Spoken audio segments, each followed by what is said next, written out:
بسم اللہ الرحمن الرحیم۔ السلام علیکم ورحمۃ اللہ وبرکاتہ۔ ناظرین گرامی، آج کی ویڈیو میں ہم جانیں گے کہ چیونٹی جب مرتی ہے تو اپنے ساتھیوں کو اپنے مرنے کی اطلاع کیسے دیتی ہے اور یہ تمام عمل کیسے ہوتا ہے۔ تو ناظرین، سائنسدانوں نے دریافت کیا کہ جب کوئی چیونٹی مرتی ہے تو وہ ایک خاص قسم کی خوشبو خارج کرتی ہے جو باقی چیونٹیوں کو فوری طور پر تدفین کے لیے متحرک کرتی ہے تاکہ دوسری حشرات اس کی طرف متوجہ نہ ہوں۔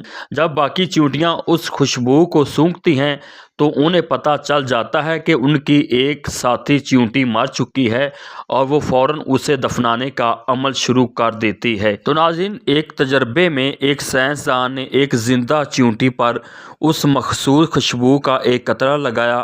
باقی چیونٹیوں نے فوراً اسے مردہ سمجھ کر اسے دفنانا شروع کر دیا، حالانکہ وہ زندہ تھی، حرکت کر رہی تھی اور مزاحمت بھی کر رہی تھی۔ اور جیسے ہی اس چیونٹی سے موت کی خوشبو کو ہٹایا گیا تو اسے واپس بستی میں رہنے دیا گیا۔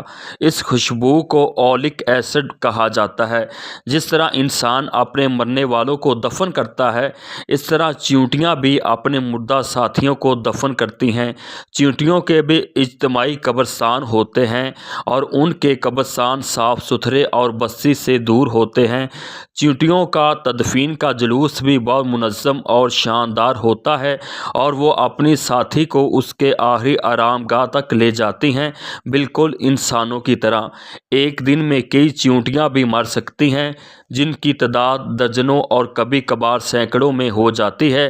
چونکہ دفنانے والی چیونٹیاں مردہ چیونٹیوں کے ساتھ مسلسل رابطے میں ہوتی ہیں، ان پر بھی موت کی خوشبو لگ جاتی ہے، اس لیے جب وہ قبرستان سے واپس آتی ہیں تو اپنے جسم کو اپنی زبان سے صاف کر دیتی ہیں تاکہ ان پر موت کی خوشبو باقی نہ رہے، ورنہ انہیں بھی زندہ ہونے کے باوجود دفن کر دیا جائے گا۔ یہ ہمیشہ اللہ تعالیٰ کے اس فرمان کی یاد دلاتا ہے کہ تمام جاندار مخلوقات بھی ہماری طرح اپنی اقوام اور معاشرت رکھتی ہیں۔